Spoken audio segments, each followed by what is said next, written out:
Hi friends, welcome to షామిన్ institute daily current affairs. June 30, 2024లో ఉన్నటువంటి current affairs మనం discuss చేద్దాం. So మరి June 30, 2024 current affairs headline చూసినట్లయితే 9వ ICC T20 ప్రపంచ cup 2024 విజేతగా భారత్ నిలవడం జరిగింది. సో దానికి సంబంధించిన విశేషాలు చూద్దాం. సో ప్రాంతీయ అంశాలకు వచ్చినట్లయితే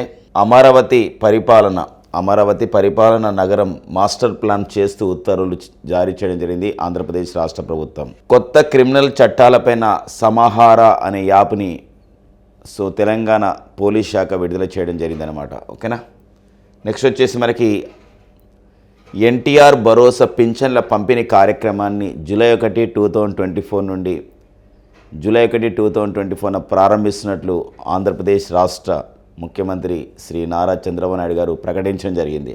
సో అపాయింట్మెంట్స్లో మనం చూసినట్లయితే CBDT central board on direct ట్యాక్సెస్కి నూతన చైర్మన్గా రవి అగర్వాల్ నియమితులు కావడం జరిగింది.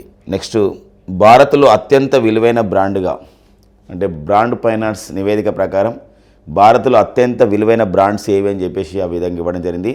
దానికి సంబంధించినటువంటి విశేషాలు చూద్దాం. అంటే మోస్ట్ వాల్యుబుల్ బ్రాండ్స్ అనమాట ఇండియాలో. అండ్ నెక్స్ట్ వచ్చేసి భారత రైల్వే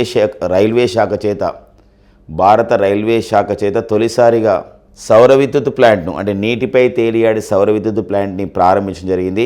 ఎక్కడ ప్రారంభించారు ఏంటి చూద్దామండి. ఇవి మనకి జూన్ 30, 2024 ఉన్నటువంటి ముఖ్యమైనటువంటి exam oriented current affairs headlines వివరణలోకి వెళ్దాం. మరి 9వ ఐసీసీ T20 ప్రపంచ కప్ 2024 దీనికి సంబంధించిన విశేషాలు మనం చూద్దామండి. సో విజేతగా భారత్ ఈ యొక్క T20 ప్రపంచ కప్ను రెండోసారి ముద్దాడింది, రెండోసారి సాధించింది. అందుకోసం అంటే గతంలో మొదటి ప్రపంచ T20 కప్ కూడా అంటే 2007లో మనకి మొదటి ప్రపంచ T20 కప్ జరిగింది, అది మన భారతే గెలిచింది. మళ్ళీ ఇప్పుడు 2024లో మళ్ళీ మనమే గెలవడం జరిగింది. అంటే ఇట్లా మొత్తం కూడా 2 సార్లు గెలవడం జరిగింది. ఇలాంటి నేపథ్యంలో మరి ఫైనల్ మ్యాచ్ ఎక్కడ జరిగింది, వెన్యూ ఎక్కడ జరిగింది, భారత్తో పోటీ పడిన దేశం ఏది, మరి రన్నరప్గా నిలిచినటువంటి దేశం ఏది అనే విషయం చూద్దామండి. ఇందులో ఫైనల్ మ్యాచ్ అనేది అంటే 9వ ప్రపంచ కప్ T20 విశేషాలు చూసినట్లయితే ఈ 9th ICC world cricket cup అనేది 2 దేశాలు సంయుక్తంగా నిర్వహించుకోవడం జరిగింది. 2 దేశాలు అంటే ఇక్కడ అమెరికా అండ్ వెస్టిండీస్ అండి. ఓకేనా. అమెరికా, వెస్టిండీస్ ఈ 2 దేశాలు సంయుక్తంగా నిర్వహించుకోవడం జరిగింది 2024. ఓకేనా. 2024 ICC world cricket cup. World cricket cup ఇది మనకు T20 కప్ అనమాట. ఈ 2 దేశాలు నిర్వహించుకోవడం జరిగింది. ఇందులో మరి ఫైనల్ మ్యాచ్ వచ్చేసి మనకి అంటే 20 దేశాలు అంటే 20 టీంలు పాల్గొన్నాయి. సో ఫైనల్ మ్యాచ్ వచ్చేసి మనకి బార్బడోస్ అంటే వెస్టిండీస్లోని బార్బడోస్లో ఉన్నటువంటి ఈ బ్రిడ్జ్ టౌన్లో ఉన్నటువంటి కెన్సింగ్టన్ ఓవల్ అనే స్టేడియంలో జరిగిందండి. Kensington oval stadium. ఎందుకోసం ఫైనల్ మ్యాచ్ వెన్యూ కూడా ఒక్కోసారి అడుగుతుంటారు. మరి ఇక్కడ కెన్సింగ్టన్ ఓవల్ స్టేడియంలో జరిగింది. సో మరి అది వెస్టిండీస్లో అనమాట. సో మన భారత్ స్కోర్ వచ్చేసి 20 ఓవర్లకు గాను 176 పరుగులు చేయడం జరిగింది 7 వికెట్లు నష్టంతో. బట్ దక్షిణాఫ్రికా స్కోర్ వచ్చేసి మనకి 129 రన్లకి మనకి 20 ఓవర్లు పూర్తయ్యాయి. సో 8 వికెట్స్ అనేది కోల్పోవడం జరిగింది. సో ఫైనల్గా మనం 7 రన్నుల తేడాలతో 7 రన్స్ తేడాతో భారత్ ఈ విజయాన్ని కైవసం చేసుకోవడం జరిగింది. సో ఇందులో ఫైనల్ మ్యాచ్లో మన భారత్ తరపున ఎక్కువ రన్స్ చేసిన వారు ఎవరంటే మనకి విరాట్ కోహ్లీ అండి. సో విరాట్ కోహ్లీ గారు 76 పరుగులు చేయడం అయితే జరిగిందనమాట. సో దీంతో మనకి ఈ యొక్క పొట్టి ప్రపంచ కప్ అంటాం. దీన్ని T20 ఎందుకు తక్కువ ఉంటాయి కాబట్టి పొట్టి ప్రపంచ కప్ అంటాం. ఈ పొట్టి ప్రపంచ కప్ లేదా ప్రపంచ T20 కప్ అనేది ఇంతవరకు T20 ప్రపంచ కప్ను 2 సార్లు సొంతం చేసుకున్నటువంటి జట్లు ఏవో చూద్దామండి.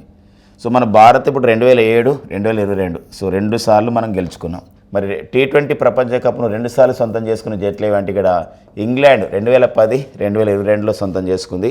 వెస్టిండీస్ 2012, 2016లో సొంతం చేసుకుంది. ఇలా మొత్తం కూడా ఐసీసీ అంటే ఇంటర్నేషనల్ క్రికెట్ కౌన్సిల్ T20 ప్రపంచ కప్ను 2 సార్లు సొంతం చేసుకున్న జట్లు ఎన్ని టీంలు అంటే ఇంగ్లాండ్ 1 అండ్ వెస్టిండీస్ 2 అండ్ భారతదేశం 3 అండి. సో ఆ ఇయర్స్ కూడా మనం చూసుకోవాల్సిన అవసరం ఉంది. ఐసీసీ నిర్వహించే పురుషుల ప్రపంచ కప్పులలో T20 కప్ను మనం 2 సార్లు గెలుచుకున్నాం అండ్ వన్డే ప్రపంచ కప్ కూడా 2 సార్లు గెలుచుకున్నాం. 1983 అండ్ 2011 అండి. 1983, 2011లో గెలుచుకున్నాం. 1983లో కపిల్ దేవ్ నాయకత్వంలో గెలుచుకున్నాం క్యాప్టెన్గా. 2011లో MS ధోని, మహేంద్ర సింగ్ ధోని క్యాప్టెన్గా గెలుచుకున్నాం. 2007లో మరి T20 కప్ గెలుచుకున్నప్పుడు అప్పుడు కూడా మనకి సో ఒక నా క్యాప్టెన్ వచ్చేసి మహేంద్ర సింగ్ ధోని. సో మరి 2024 సంబంధించిన విషయం 2024లో సో 2024లో T20 ప్రపంచ కప్లో ఇప్పుడు మనకి భారత క్యాప్టెన్ వచ్చేసి రోహిత్ శర్మ. సో ఇందులో ఒక విషయం ఉందండి, ఏంటంటే ఇక్కడ 2007లో మనం ప్రపంచ T20 కప్ని గెలుచుకున్నప్పుడు అప్పుడు రోహిత్ శర్మ ఈ T27 ప్రపంచ కప్ సాధించేటువంటి భారత టీంలో ఒక మెంబర్గా, ఒక ప్లేయర్గా ఉన్నారు. ఇప్పుడు క్యాప్టెన్గా ఉండడం జరిగింది.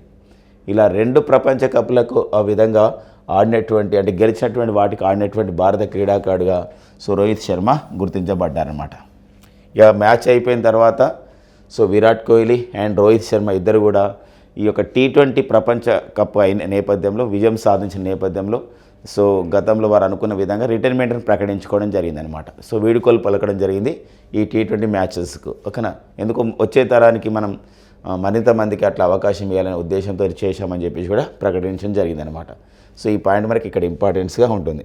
మరికొన్ని విశేషాలు చూద్దామండి. ఈ 9వ T20 ప్రపంచ కప్ మరికొన్ని విశేషాలు చూసినట్లయితే మరి ప్లేయర్ ఆఫ్ ది టోర్నీ ఎవరైతే ఒక మన ప్లేయర్ ఆఫ్ ది టోర్నీ అంటే ఇక్కడ వికెట్లు తీసుకోవడమే కాదు, ఆ వికెట్లు అనేది ఆట గమనానికి, ఆట విజయానికి ఉపయోగపడాలనే ఉద్దేశంతో ఇచ్చే ఈ ప్లేయర్ ఆఫ్ ది టోర్నీ అవార్డుని ప్లేయర్ ఆఫ్ ది టోర్నీ అవార్డుని ఎవరికి ఇవ్వడం జరిగిందంటే జస్ప్రీత్ బుమ్రాకి ఇవ్వడం జరిగింది. 15 వికెట్లు తీసుకోవడం జరిగిందండి. అండ్ ఫైనల్ మ్యాచ్లో మ్యాన్ ఆఫ్ ద మ్యాచ్ అవార్డుని ఎవరికి ఇవ్వడం జరిగింది అంటే విరాట్ కోహ్లీ. ఎందుకోసం ఇక్కడ 76 పరుగులు చేశాడండి. అంతేకాదు మొత్తం మీద విరాట్ కోహ్లీ ఈ ఐసీసీ 9th ఐసీసీ T20 ప్రపంచ కప్లో 281 పరుగులు చేయడం జరిగింది so Virat Kohli. So next వచ్చేసి విరాట్ కోహ్లీ రిటైర్మెంట్ ప్రకటించారు అండ్ రోహిత్ శర్మ కూడా సో తను ఈ T20 అంటే కొన్ని T20 మ్యాచెస్కి T20 ఇంటర్నేషనల్ మ్యాచెస్కి వీడుకోవాలంటారు లేదా రిటైర్మెంట్ని ప్రకటించడం జరిగింది. ఈ నేపథ్యంలో వారి సంబంధించిన విశేషాలు మనం చూసినట్లయితే విరాట్ కోహ్లీ గారు మరి 125 T20 మ్యాచ్లు ఆడి 4188 పరుగులు చేశారు మొత్తం ఈ T20 ఇంటర్నేషనల్ మ్యాచెస్లో. రోహిత్ శర్మ అయితే 159 T20 మ్యాచ్లు ఆడి సో 4231 పరుగులు చేయడం జరిగిందనమాట. ఈ 9వ T20 ప్రపంచ కప్లో మరొక విశేషం ఉంది. ఎందుకోసం ఇక్కడ ఆఫ్ఘనిస్తాన్కి చెందినటువంటి ఒక ఫజల్ హాక్ ఫరూకి 17 వికెట్లు సాధించడం జరిగింది క్రికెట్లో, అంటే తీశాడు. అండ్ హర్షదీప్ సింగ్ భారత్కు చెందిన వీరు 17 వికెట్లు తీసుకోవడం జరిగింది. సో మరి ఇక్కడ ప్లేయర్ ఆఫ్ ది టోర్నీ మరి జస్ప్రీత్ బుమ్రాకి ఎందుకని ఇవ్వడం జరిగింది, వారి యొక్క ఆట తీరు పర్ఫార్మెన్స్ ఆధారంగా అట్లా ఇవ్వడం జరిగింది అనమాట. ఇక నెక్స్ట్ వచ్చేసి 2026 మరి ఐసీసీ 2026 ఈ యొక్క T20 ఇంటర్నేషనల్ కప్ని సో ఎవరు నిర్వహించబోతున్నారు 2026 T20 ప్రపంచ కప్ ఈ పురుషుల కప్ని అంటే భారత్ శ్రీలంకలు సంయుక్తంగా నిర్వహించబోతున్నాయని చెప్పేసి ప్రకటించడం జరిగిందనమాట ఐసీసీ వాళ్ళు. సో మరి ఐసీసీ అని చెప్పేసి అంటున్నాం కాబట్టి ఇంటర్నేషనల్ క్రికెట్ కౌన్సిల్ అని చెప్పేసి అంటాం. ఐసీసీ అనగా ఇంటర్నేషనల్ క్రికెట్ కౌన్సిల్. మరి ఇంటర్నేషనల్ క్రికెట్ కౌన్సిల్ అనేది ఇంటర్నేషనల్ క్రికెట్ కౌన్సిల్ మరి ఎక్కడ ఏర్పాటు చేయబడింది ఇంటర్నేషనల్ క్రికెట్ కౌన్సిల్ అంటే ఇది సో మరి దుబాయ్లో ఏర్పాటు చేయబడింది. దుబాయ్లో ఏర్పాటు చేయబడింది ఇంటర్నేషనల్ క్రికెట్ కౌన్సిల్. దీనికి ప్రజెంట్ చైర్మన్గా పనిచేసిన వారు వచ్చేసి గ్రేగ్ బార్క్లే అండి. ఎవరండి? గ్రేగ్ బార్క్లే అనేవారు సో ఐసీసీకి ప్రజెంట్ చైర్మన్గా పనిచేస్తున్నారు గ్రేగ్ బార్క్లే. సో ఆ పాయింట్ కూడా కొంచెం గుర్తుపెట్టుకోవాల్సిన అవసరం ఉంటుందండి. నెక్స్ట్ చూద్దాం. ఇక అమరావతి పరిపాలన నగరం మాస్టర్ ప్లాన్ నోటిఫై చేస్తూ ఆంధ్రప్రదేశ్ రాష్ట్ర పురపాలక శాఖ ఒక గెజిట్ నోటిఫికేషన్ విడుదల చేయడం జరిగింది. ఎందుకోసం అంటే ఇక్కడ 2019 నుండి 2024 వరకు కూడా సో మరి అమరావతిలో ఎలాంటి సంబంధించిన నిర్మాణాలు జరగలేదు. అలాంటి నేపథ్యంలో సో మరి ఇక్కడ అమరావతి రాష్ట్ర రాజధానిగా ఒక బృహత్ ప్రణాళికలో భాగంగా 1575 ఎకరాలలో ప్రతిపాదించిన గతంలో 2019లో ప్రతిపాదించినటువంటి Amaravati government complex master plan, zoning regulation ప్లాన్లు అండ్ అర్బన్ డిజైన్ మార్గదర్శకాలను పురపాలక శాఖ గెజెట్ నోటిఫికేషన్ విడుదల చేయడం జరిగింది. ఇది మన కాంపిటేటివ్ ఎగ్జామ్ అలా అడగడానికి ఉంటుంది. సో మనకి అమరావతి రాష్ట్ర రాజధాని నిర్మాణంలో భాగంగా ఆంధ్రప్రదేశ్ రాష్ట్ర పురపాలక శాఖ ఎన్ని ఎకరాలకు మాస్టర్ ప్లాన్ని నోటిఫై చేసింది, గెజిట్ నోటిఫికేషన్ విడుదల చేసింది అంటే ఇక్కడ 1575 ఎకరాల్లో ఇట్లా నిర్మాణాలు జరుగుతాయన్నమాట. నిర్మాణాలు చేస్తూ ఉన్నారు. గతంలో ఆగిపోయిన నిర్మాణాలను మళ్ళీ ఇప్పుడు పునఃప్రారంభిస్తారు. అందులో ఏముంటాయి నిర్మాణాలు అంటే Amaravati government complex master plan, అంటే ప్రభుత్వ సంబంధించిన పరిపాలన భవనాలు, జోనింగ్ రెగ్యులేషన్ ప్లాన్లు, అంటే వివిధ జోన్లుగా, అంటే అమరావతిలో సో ఈ జోన్ ఉంటుంది, ఈ జోన్లో ఈ సంబంధించినటువంటి ఒక పరిపాలన కార్యాలయం ఉండాలి, ఈ జోన్లో ఒక అడ్మినిస్ట్రేటివ్ బ్లాక్స్ ఉండాలి, అలా జోనింగ్ రెగ్యులేషన్ ప్లాన్లు. అండ్ అర్బన్ డిజైన్, అంటే పట్టణాన్ని అభివృద్ధి చేయాలి అక్కడ. సో అర్బన్ డిజైన్ ఎలా ఉండాలి, ఇలాంటి అన్ని కూడా గైడ్లైన్స్తో పురపాలక శాఖ సో దాన్ని చేయడం జరిగింది, గెజిట్ నోటిఫికేషన్. ప్రజెంట్ మనకి ఆంధ్రప్రదేశ్ రాష్ట్ర మున్సిపల్ అడ్మినిస్ట్రేషన్, సో ఆంధ్రప్రదేశ్ రాష్ట్ర మున్సిపల్ శాఖ మంత్రి, పురపాలక శాఖ మంత్రి వచ్చేసి సో నారాయణ గారు అనమాట. సో వారు సో ఈ సంబంధించిన నోటిఫికేషన్ని విడుదల చేయడం జరిగింది. కాబట్టి ఈ పాయింట్ మనం చూసుకోవాల్సిన అవసరం ఉందండి. యాక్చువల్గా మీకు గమనిస్తే మనకి అమరావతి రాష్ట్ర రాజధాని అని చెప్పేసి ఒక శంకుస్థాపన జరిగిందండి. ఎప్పుడంటే 2015 అక్టోబర్ 22, గుర్తుపెట్టుకోండి. సో మనకి ఇక్కడ ఆంధ్రప్రదేశ్ అంటే ఇక్కడ 13 జిల్లాల ఆంధ్రప్రదేశ్, ఇప్పుడంటే 26 జిల్లాల ఆంధ్రప్రదేశ్.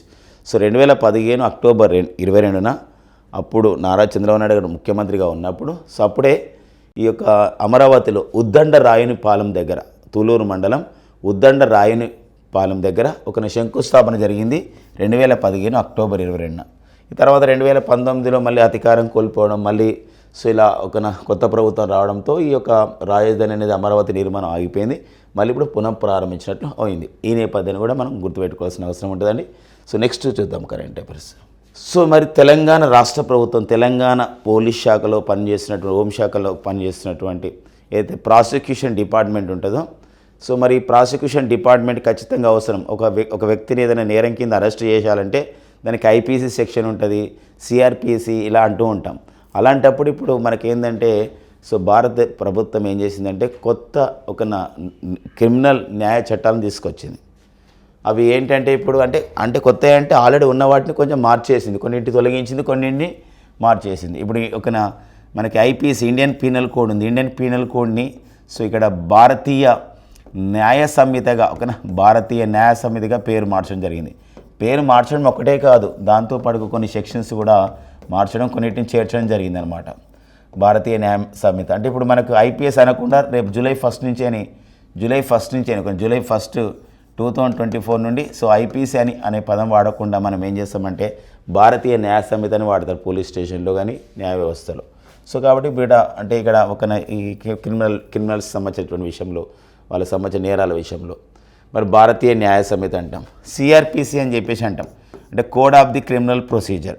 మరి కోడ్ ఆఫ్ ది క్రిమినల్ ప్రొసీజర్లు దాన్ని మనం ఎలా మార్చడం జరిగింది అంటే ఇక్కడ భారత ప్రభుత్వం భారతీయ నాగరిక సురక్ష సంహిత, భారతీయ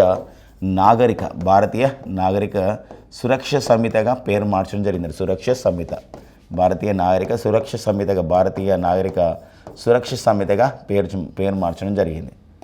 సో నెక్స్ట్ వచ్చేసి మనకి ఇండియన్ ఎవిడెన్స్ యాక్ట్ అండి, ఐఏ అంటాం. ఐఏ అనగా ఇండియన్ ఎవిడెన్స్ యాక్ట్. దీనికి ఎలా మార్చడం జరిగిందంటే భారతీయ సాక్ష్య అధినియంగా మార్చడం జరిగింది. భారతీయ సాక్ష్య అధినియం అని చెప్పేసి అంటామండి, దానిగా మార్చడం జరిగింది. అంటే దీన్ని మనం ఎలా పిలుస్తాం ఒక షార్ట్కట్లో అంటే భారతీయ సాక్ష్య అధినియం, బిఎస్సిగా మార్చింది. ఈ మార్చినటువంటి అంటే కేంద్ర ప్రభుత్వం అంటే లోకసభ, రాజ్యసభ ఆమోదించిన తర్వాత రాష్ట్రపతి సంతకం కూడా చేయడం జరిగింది ఈ సంబంధించినటువంటి సవరణ చట్టాలపైన. దాంతో ఏమైందంటే ఇప్పుడు కేంద్ర హోంశాఖ ప్రకటించడం జరిగింది. ఏంటంటే కేంద్ర హోంశాఖ ఏమని ప్రకటించిందంటే సో కేంద్ర హోంశాఖ ఏమని ప్రకటించిందంటే జూలై 1, 2024 నుండి ఈ కొత్త క్రిమినల్ చట్టాలని ఆ విధంగా మేము తీసుకొస్తున్నాం. కాబట్టి సో ప్రతి రాష్ట్రం కూడా దీనిపైన అవగాహన చర్యలు చేపట్టాలని చెప్పడం జరిగింది. ఈ నేపథ్యంలో అన్ని రాష్ట్ర ప్రభుత్వాలు కూడా, ఆంధ్రప్రదేశ్, తెలంగాణ రాష్ట్ర ప్రభుత్వాలు కూడా సో ఇక్కడ ఒక ఐపీఎస్ ఆఫీసర్ నుండి ఆ పోలీస్ సిబ్బంది అందరికీ కూడా సో అలాంటి సంబంధించినటువంటి అవగాహన చర్యల్లో భాగంగా కొన్ని యాప్లను ప్రారంభిస్తుంది, కొన్ని హ్యాండ్ బుక్స్ని కూడా రిలీజ్ చేస్తుంది అనమాట. ఇది ఇక్కడ తెలంగాణ హోంశాఖ కూడా సమహార అనే పేరుతో కొన్ని యాప్ను ప్రారంభించింది. ఈ సమహార యాప్ను డౌన్లోడ్ చేసుకోవడం ద్వారా, ఒక వెబ్ పోర్టల్లో ఉంచుకోవడం ద్వారా సో మరి ఏ సంబంధించినటువంటి ఒక నేరం వచ్చినప్పుడు ఏ సెక్షన్ రాయాలో మనకు తెలుస్తుంది అనమాట పోలీస్ సిబ్బందికి. అది దీని యొక్క ప్రధానమైనటువంటి ఉద్దేశం. కాబట్టి ఇటీవల కాలంలో కొత్త క్రిమినల్ చట్టాలపైన అవగాహన గురించి సమహార్ అనే యాప్ని ప్రారంభించినటువంటి రాష్ట్రం ఏదంటే తెలంగాణ రాష్ట్రం. ఈ మధ్యలో మనం చూసాం ఇక్కడ సంజ్ఞాన్ అని చెప్పి సంజ్ఞాన్. ఇటీవల కాలంలో సో మరి సంజ్ఞాన్ అనే యాప్ను కూడా తీసుకొచ్చారు.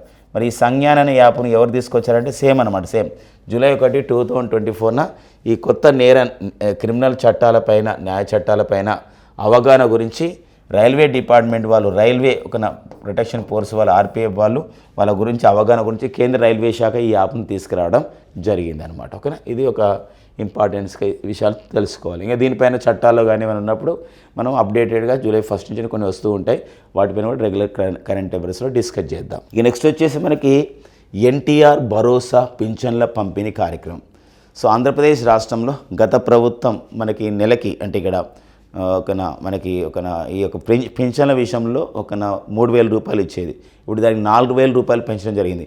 అంతేకాదు ఏప్రిల్, మే, జూన్ సంబంధించినటువంటి పెండింగ్ అప్పుడు కూడా 4,000 ఇస్తున్నట్టు ప్రకటించడం జరిగింది. కాబట్టి అక్కడ 3,000 వచ్చాయి కాబట్టి అదే ఒక్కొక్క 1,000 అంటే 3,000 అవుతుంది. ఆ 3,000 మన జూలైలో వచ్చేది 4,000, మొత్తం 7,000 రూపీస్ని ఇప్పుడు 1వ తారీఖు రోజు అంటే జూలై 1, 2024 ఎన్టీఆర్ భరోసా పింఛన్ల పంపిణీ కార్యక్రమం ఆ పేరుతో ఇవ్వబోతున్నారు. అంటే ఈ ఒక్కసారికి 7,000 రూపీస్ వస్తాయి. మళ్ళీ నెక్స్ట్ మంత్ నుంచే మనకు ఆగస్టు నుంచి పింఛన్లు పొందే వారందరూ కూడా 4,000 రూపీస్ అనేది రావడం జరుగుతుంది అనమాట. ఇదే మనకి ఎన్టీఆర్ భరోసా పింఛన్ల పథకం. ఇది ఒక సామాజిక సంబంధించినటువంటి కార్యక్రమంగా, ఒక సోషల్ వెల్ఫేర్ స్కీమ్గా ఉంది. సో మరి ఈ సంబంధించినటువంటి కార్యక్రమం, దీనికి ఎన్టీఆర్ భరోసా పింఛన్ల కార్యక్రమాన్ని జూలై 1, 2024 గుంటూరు జిల్లా మంగళగిరి నియోజకవర్గంలోని పెనుమాక గ్రామంలో సో మనకి చంద్రబాబు నాయుడు గారు, సో ఆంధ్రప్రదేశ్ రాష్ట్ర ముఖ్యమంత్రి శ్రీ నారా చంద్రబాబు నాయుడు గారు ప్రారంభిస్తారనమాట. ఇది జూలై 1. సో అంటే ఆంధ్రప్రదేశ్ రాష్ట్ర అంటే జూన్ 12 జూన్ 12, 2024 సో ఆంధ్రప్రదేశ్ రాష్ట్ర ముఖ్యమంత్రిగా చంద్రబాబు నాయుడు గారు ప్రమాణ స్వీకారం చేసిన తర్వాత సో ప్రారంభిస్తున్నటువంటి తొలి కార్యక్రమంగా చెప్పొచ్చు. అంటే కొన్ని కార్యక్రమాల పేరు మార్చారు, కానీ కార్యక్రమం ప్రారంభించడం అంటే ఇదనమాట. ఇక్కడది గుంటూరు జిల్లా మంగళగిరి నియోజకవర్గంలోని పెనుమాక గ్రామం అండి. సో మరి మంగళగిరి నియోజకవర్గం నుండి ఎమ్మెల్యేగా గెలిచిన వారు వచ్చేసి మనకి నారా లోకేష్ గారు. సో మరి విద్యా శాఖ మంత్రిగా పనిచేస్తున్నారు, ఐటీ శాఖ మంత్రిగా పనిచేస్తున్నారు. సో ఆ పాయింట్ ఇంపార్టెంట్గా ఉంటుందండి. జూలై 1, 2024 సో ఈ కార్యక్రమం ఏమని ఎన్టీఆర్ భరోసా పింఛన్ల పంపిణీ కార్యక్రమం. సో ఈ పింఛన్లు ఏంటంటే 4,000 రూపాయలు ఇస్తారు. 4,000 రూపాయలు ఇస్తారండి ఇక్కడ పింఛన్. సో మనకి పింఛన్ ఎవరైతే ఒక 65 లక్షల మంది, సుమారుగా 65 లక్షల మంది లబ్ధిదారులు ఉంటున్నారని చెప్పేసి ప్రభుత్వం ప్రకటించింది. సో వారందరికీ కూడా గ్రామ సచివాలయ వ్యవస్థలో ఉన్నటువంటి ఎవరైతే ఉద్యోగులు ఉన్నారో వాళ్ళు ఎవరైతే పింఛన్దారులు ఉంటారో, ఈ సామాజిక పింఛన్లు ఎవరైతే పొందుతున్నారో సో వాళ్ళందరూ కూడా వారి ఇంటికి వెళ్ళి అందించబోతున్నారు అనమాట. సో అదే రోజున ఈ కార్యక్రమం ప్రారంభించబోతున్నారు. ఓకే, నెక్స్ట్ చూద్దామండి. సో మరి సిబిడిటి అంటామండి. ఈ సిబిడిటి అంటే ఈ ట్యాక్స్ సిస్టమ్ పైన చూసుకునే ఒక సంస్థగా మనం చెప్పుకోవచ్చు ఆర్థిక శాఖలో. అంటే సిబిడిటి అంటే దాని అబ్రివేషన్లోనే ఉంటుంది అనమాట. అది ఏం చేస్తుందో. సిబిడిటి అంటే ఏంటంటే ఇక్కడ ఒక సంస్థగా ఉంది.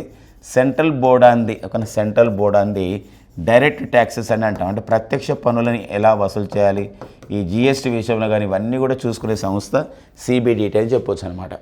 మరి central board on the direct taxes ఈ సంస్థకి నూతన చైర్మన్గా ఇప్పుడు రవి అగర్వాల్ నియమితులు కావడం జరిగింది. రవి అగర్వాల్ ఈరోజే అంటే జూన్ 30, 2024 సో నితిన్ గుప్తా ఎవరైతే సిబిడిటి చైర్మన్గా ఉన్నారో వీరు రిటైర్మెంట్ కాబోతున్నారు, వీరు పదవి విరమణ చేయబోతున్నారు.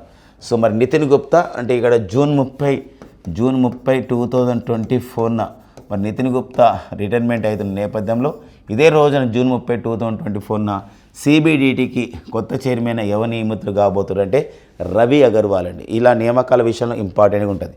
ఇదే రోజున జూన్ 30, 2024 సో మనకి కేంద్ర అంటే మన భారత ప్రధాన సైనికాధికారి ఈ రోజు వరకు ఉన్నవారు ఎవరంటే ఇప్పుడు మనకి మనోజ్ పాండే. సో మనోజ్ పాండే స్థానంలో మరి ఈరోజు కొత్త ప్రధాన సైనికాధికారి రాబోతున్నారు. వారి పేరే జనరల్ ఉపేంద్ర ద్వివేది అండి. ఎవరండి? ఉపేంద్ర ద్వివేది. సో ఒక్కోసారి అడుగుతారు ఎవరి స్థానంలో వచ్చారంటారు. అంటే మనోజ్ పాండే స్థానంలో వచ్చారండి. ఇది మనోజ్ పాండే స్థానంలో రావడం జరుగుతుంది. సో మనోజ్ పాండే స్థానంలో వచ్చిన వారు ఎవరండి? సో వారే ఎవరండి ఇక్కడ? ఉపేంద్ర ద్వివేది. మరొక విషయం గమనించాలి. ఇది మనకు అయితే జనరల్ ఉపేంద్ర ద్వివేది ఎవరంటే chief of the army staff. అంటే ప్రస్తుత మన భారత ప్రధాన సైనిక అధికారి, ప్రధాన సైనిక అధికారి, చీఫ్ ఆఫ్ ది సైనిక అధికారిని. మరి అదేవిధంగా భారత ప్రధాన సైనిక అధికారితో పాటు మరి నావీ అంటే ఇక్కడ మనకి ఇక్కడ భారత ఒక నావిక అధికారి ఎవరున్నారని చెప్పేసి అంటే వారు అడ్మిరల్ డికే త్రిపాఠి అని, దినేష్ కుమార్ త్రిపాఠి అనేవారు ప్రజెంట్ మన భారత ప్రధాన నావిక అధికారిగా ఉన్నారు. త్రిపాఠి అండి, దినేష్ కుమార్ త్రిపాఠి. అదే ఎయిర్ ఫోర్స్ అంటే ప్రస్తుతం మన భారత ప్రధాన సైనిక అధికారి, ప్రస్తుతం మన భారత ప్రధాన నావిక అధికారి అని చెప్పుకున్న అడ్మిరల్ డికే త్రిపాఠి. ప్రస్తుతం భారత ప్రధాన వైమానిక అధికారిగా ఎవరు పనిచేస్తున్నారంటే ఎయిర్ ఫోర్స్కి వారికి ఒక హోదా ఉంటుందండి. వీళ్ళందరూ కూడా ఎయిర్ చీఫ్ మార్షల్ అంటారు. Air chief marshal Vivek Ram Chaudhary అండి, వివేక్ రామ్ చౌదరి అనమాట. Air chief marshal Vivek Ram Chaudhary అనమాట. సో ఆ పాయింట్ కూడా గుర్తుపెట్టుకోవాలి. వీళ్ళందరినీ కోఆర్డినేషన్ చేసే విషయంలో chief of the defence staff కూడా ఉంటారు. Present chief of the defence స్టాఫ్గా పనిచేస్తున్న వారు జనరల్ అనిల్ చౌహాన్ అండి. ఎవరిని? General Anil Chauhan. So present మనకి చీఫ్ ఆఫ్ ది డిఫెన్స్ స్టాఫ్గా పనిచేస్తున్న రెండవ చీఫ్ ఆఫ్ ది డిఫెన్స్ స్టాఫ్గా పనిచేస్తున్నాడు. సో ఇలాంటి నియామకాలపైన ఎప్పుడు అడుగుతున్న నేపథ్యం ఉంటుందండి. సో మరొక నియామకం కూడా ఉందండి. ఏంటంటే ఇక్కడ మనకి కృష్ణా రివర్ మేనేజ్మెంట్ బోర్డ్, ఓకేనా? కృష్ణా రివర్ మేనేజ్మెంట్ బోర్డ్ అంటారండి. Krishna river management board. మరి కృష్ణా రివర్ మేనేజ్మెంట్ బోర్డుకి సో నూతన చైర్మన్గా అంటే కృష్ణా నది యజమాన బోర్డు అంటాం. తెలుగులో ఏమంటామంటే ఇక్కడ కృష్ణా నది సో యజమాన్య బోర్డు అని చెప్పేసి అంటామండి. కృష్ణా నది సో యాజమాన్య బోర్డు అంటే ఎలా నిర్వహణ చేసుకునే విషయం. దీనికి కొత్త చైర్మన్ వచ్చారండి.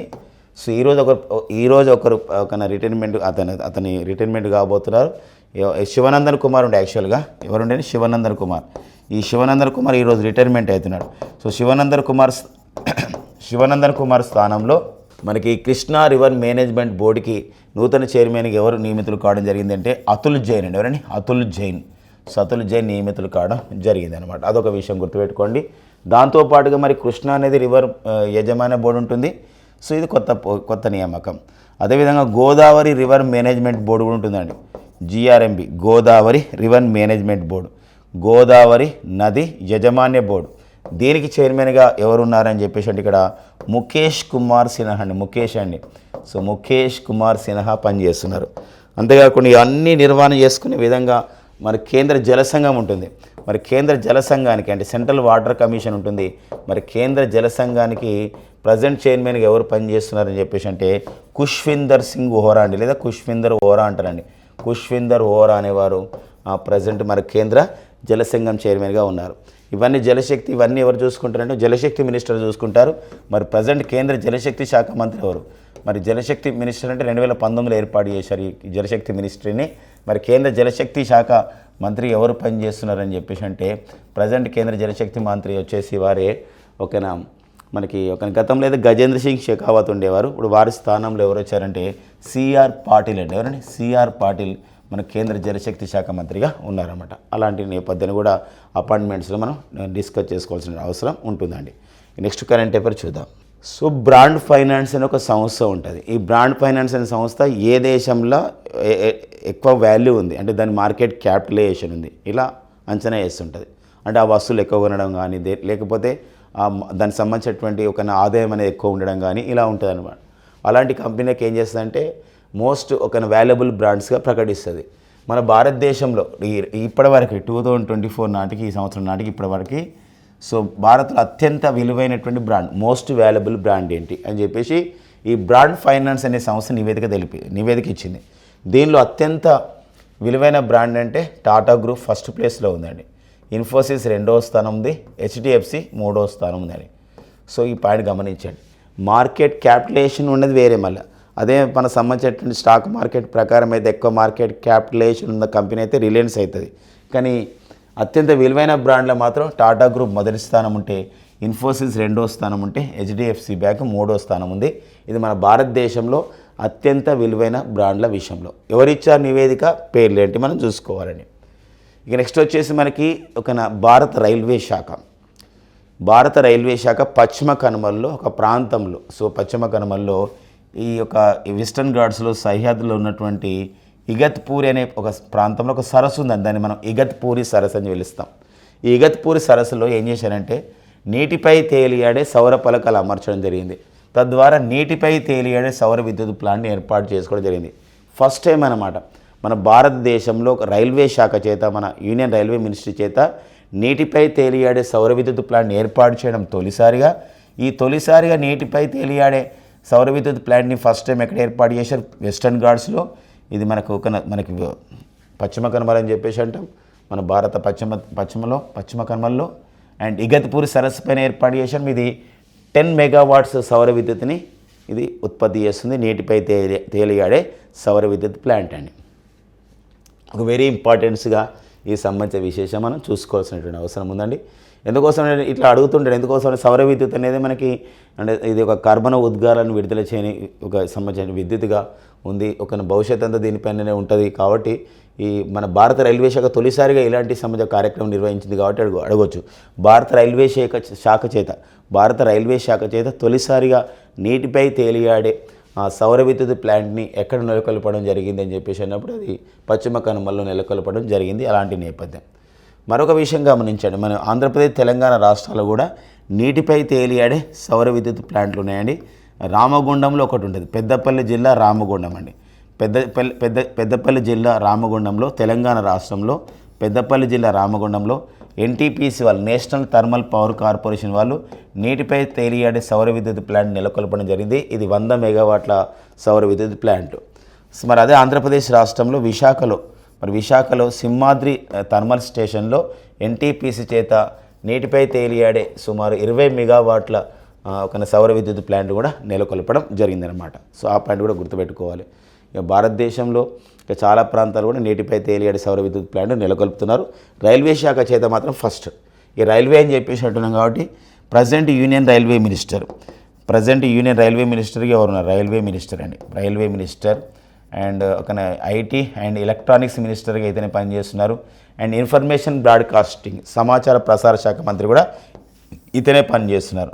అతనే ఎవరంటే అతను అశ్విని వైష్ణవ్. సో అశ్విని వైష్ణవ్ మరి కేంద్ర రైల్వే శాఖ మంత్రిగా ఉన్నారండి. ఓకేనా. కేంద్ర రైల్వే బోర్డు చైర్మన్ ఎవరు అంటారు? మరి ప్రజెంట్ కేంద్ర రైల్వే బోర్డు చైర్మన్గా ఫస్ట్ టైం ఒక మహిళ పనిచేస్తుంది ఈ పదవిలో. కేంద్ర రైల్వే బోర్డుకి chairman and chief executive officer అని చెప్పేసి అంటాం.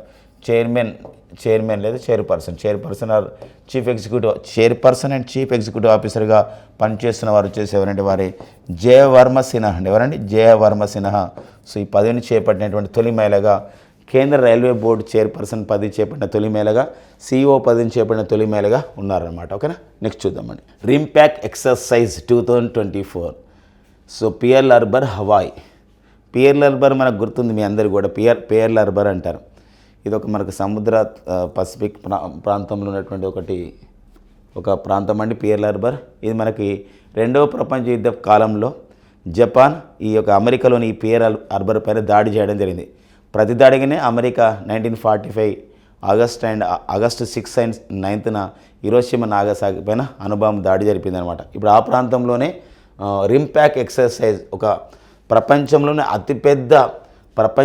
అతిపెద్ద నావల్ ఎక్సర్సైజ్ నిర్వహిస్తున్నారు. ప్రపంచంలో అతిపెద్ద నావల్ ఎక్సర్సైజ్. సో ప్రపంచంలో అతిపెద్ద నావల్ ఎక్సర్సైజ్గా ప్రకటించబడుతుంది. ఇది మనకు రింప్యాక్ ఎక్సర్సైజ్ అంటాం. రింప్యాక్ అంటే ఏంటంటే rim of the Pacific exercise అని పిలుస్తామండి. రింప్యాక్ అంటే రిమ్ ఆఫ్ ది పసిఫిక్ అని అర్థం వస్తుంది. ఇది జూన్ 27 నుంచి అని నిర్వహిస్తున్నారు. జూలై 7 వరకు నిర్వహిస్తారు. 15 days పాటు 2024 అమెరికా నిర్వహిస్తుంది. సుమారు భారత్తో పాటుగా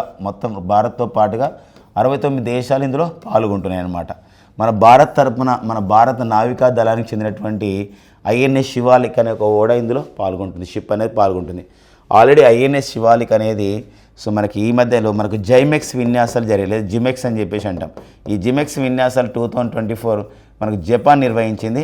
ఈ జపాన్ ఇండియా అంటే భారత్ జపాన్ దేశాలు నిర్వహించే నావిక విన్యాసాలు జైమెక్స్ విన్యాసాలు జూన్ 2024లో జపాన్లో జరిగితే సో ఇందులో ఈ INS శివాలిక్ పాల్గొంది. భారత్ తరపున పాల్గొన్న తర్వాత మళ్ళీ ఇప్పుడు రింప్యాక్ ఎక్సర్సైజ్లో కూడా పాల్గొనబోతుంది అనమాట ఈ INS శివాలిక్, దానిలో ఉన్న సిబ్బంది. ఎక్కడ జరిగింది ఏంటి ఆ విన్యాసం పేరేంటో మనం చూసుకోవాల్సిన అవసరం ఉంటుందండి. రింప్యాక్ ఎక్సర్సైజ్ 2024 పియర్ల్ హార్బర్ హవాయి ప్రాంతంలో జరిగింది. అమెరికా నిర్వహిస్తుంది. 29 జరుగుతూ ఉంది. 29 దేశాలు పాల్గొంటున్నాయి, భారత్ పాల్గొంటుంది. ప్రపంచంలో అతిపెద్ద నావిక విన్యాసంగా గుర్తించబడుతుంది అనమాట ఇది. నెక్స్ట్ వచ్చేసి మనకి ఓకేనా భారత అంటే కేంద్ర మంత్రిగా సో మనకి ఎన్నో విశేష సేవలు చేయడం జరిగింది. ఓకేనా భారత ఉపరాష్ట్రపతిగా ఎన్నో సేవలు చేయడం జరిగింది. అంటే రాజ్యసభ చైర్మన్గా అంటే ఎవరైతే భారత ఉపరాష్ట్రపతి ఉంటారో వారు రాజ్యసభ చైర్మన్గా ఉంటారు. సో ఆ విషయంలో ఎన్నో సేవలు చేయడం జరిగింది. సో మన తెలుగువారు సో ముప్పవరపు వెంకయ్య నాయుడు గారు. సో ముప్పవరపు వెంకయ్య నాయుడు గారి యొక్క ఈరోజు ఒక నా పుట్టినరోజు అనమాట. సో మరి 75వ పుట్టినరోజు సందర్భంగా వెంకయ్య నాయుడు గారి జీవిత విశేషాలపైన 3 పుస్తకాలని ఆన్లైన్ ద్వారా అంటే ఒక ఆన్లైన్లో వర్చువల్ మీటింగ్ ద్వారా మనకి ఒక భారత ప్రధాని నరేంద్ర మోడీ గారు 3 పుస్తకాలను విడుదల చేయబోతున్నారు. ఆ 3 పుస్తకాలు ఏవో చూద్దామండి. Venkaiah Naidu life in service, S Nagesh రాసిన ఈ పుస్తకం విడుదల చేయబోతున్నారు. Venkaiah Naidu life in service, వారి యొక్క వెంకయ్య నాయుడు యొక్క లైఫ్ ఇన్ సర్వీస్ తన జీవితంలో చేసిన సేవ ఏంది దానిపైన ఒక పుస్తకం. Celebrating Bharat the mission and message of Shri Venkaiah Naidu as the 13th vice president of India. So మరి ఐఏఎస్ ఆఫీసర్ అయినటువంటి ఒక డాక్టర్ ఐవి సుబ్బారావు గారు రాసినటువంటి ఒక పుస్తకం అన్నమాట. కొన్ని ఏంటంటే celebrating Bharat the mission and message of Shri Venkaiah Naidu as the 13th vice president of India. 13వ భారత రాష్ట్రపతిగా వారు తీసుకున్న నిర్ణయాలు ఏంటి, వారి యొక్క సందేశం ఏంటి అని చెప్పేసి ఒక పుస్తకం. అండ్ నెక్స్ట్ వచ్చేసి శ్రీ సంజయ్ కిషోర్ గారు రాసిన ఒక పుస్తకం అండి, మహానేత అంటే తెలుగు వాడిది. Mahaneta life and journey of Shri Venkaiah Naidu garu. అంటే వారి యొక్క జీవితం ఎలా ఉంది, వారి యొక్క జీవన ప్రయాణం ఎలా ఉందని చెప్పేసి డాక్టర్ సంజయ్ కిషోర్ గారు రాసినటువంటి పుస్తకం ఏంది, Mahaneta life and journey of Shri Venkaiah Naidu. ఈ 3 పుస్తకాలు కూడా సో ఈరోజు వెంకయ్య నాయుడు గారి జీవిత విశేషాలపైన రాసిన ఈ 3 పుస్తకాలని భారత ప్రధాని నరేంద్ర మోడీ గారి చేత సో ఇది ఈరోజు విడుదల చేయబోతున్నారు అనమాట. ఓకేనా, నెక్స్ట్ చూద్దామండి. సో మనకి state bank of India so మనకి 1955 జూలై 1న ఏర్పాటు చేయబడేటువంటి సంస్థ. గతంలో ఇంపీరియల్ బ్యాంక్ ఆఫ్ ఇండియా ఉండేది. ఇంపీరియల్ బ్యాంక్గా ఉన్న పేరు మనకి 1923లో ఇంపీరియల్ బ్యాంక్గా ఏర్పడి కోల్కతాలో ఏర్పడి మళ్ళీ 1955 జూలై 1న ముంబై ప్రధాన కేంద్రంగా మారి ఎస్బీఐగా మార్చుకుంది పేరు, స్టేట్ బ్యాంక్ ఆఫ్ ఇండియా. పాత పేరు ఇంపీరియల్ బ్యాంక్. మరి 1955 జూలై 1న కార్యకలాపాలు ప్రారంభించింది ఎస్బీఐగా. మరి ఎస్బీఐకి ప్రజెంట్ చైర్మన్గా పనిచేస్తున్న వారు దినేష్ కుమార్ ఖరే. మరి దినేష్ కుమార్ ఖరే ఒక పదవి కాలం సో మనకి కంప్లీట్ కాబోతుంది ఆగస్టులో. మరి దినేష్ కుమార్ ఖరే లేదా కరా అంటాం. మరి దినేష్ కుమార్ కరా సంబంధించినటువంటి అతను పదవి విరమణ చేయబోతున్నాడు అనమాట త్వరలోనే ఆగస్టు 15న. ఆ నేపథ్యంలో సో వారి స్థానంలో మరి చల్లా శ్రీనివాసులు శెట్టికి ఓకేనా ఈ యొక్క ఎస్బీఐ చైర్మన్ పదవిని ఆ విధంగా ఇవ్వాలని చెప్పేసి సూచించడం జరిగింది ఫైనాన్షియల్ సర్వీసెస్ ఇన్స్టిట్యూషన్ బ్యూరో. మన దేశంలో పేరొందినటువంటి ఒక ఆర్థిక సంస్థలకి ఒక చైర్మన్స్ని ఎండీని అంటే మేనేజింగ్ డైరెక్టర్ నియమించే సంస్థ ఫైనాన్షియల్ సర్వీసెస్ ఇన్స్టిట్యూషన్స్ బ్యూరో అంటాం.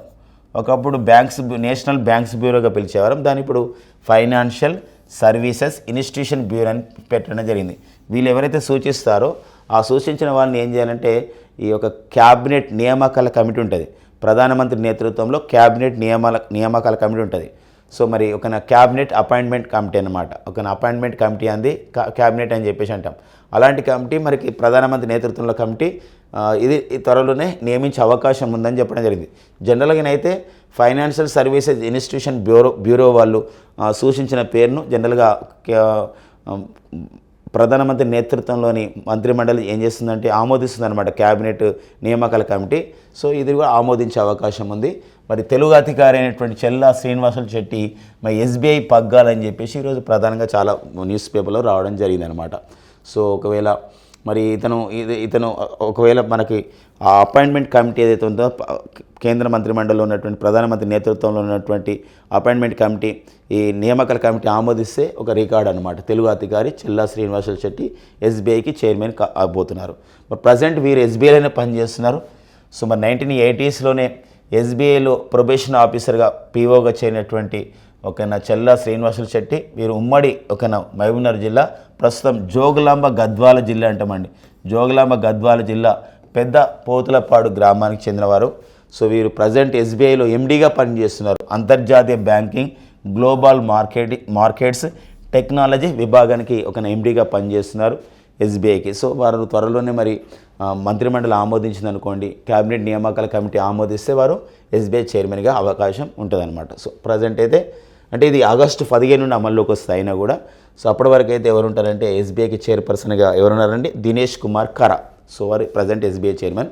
త్వరలో అయ్యేవారు చెల్లా శ్రీనివాసు శెట్టి ఆమోదించిన తర్వాత. ఓకేనా, దానిపైన ఆమోదించిన తర్వాత మరొకసారి మనం డిస్కస్ చేసుకునే ప్రయత్నం చేద్దాం. ఓకేనండి, నెక్స్ట్ చూద్దాం. సో ఇవ్వండి మనకి జూన్ 30, 2024లో ఉన్నటువంటి current affairs. Thank you friends and all the best.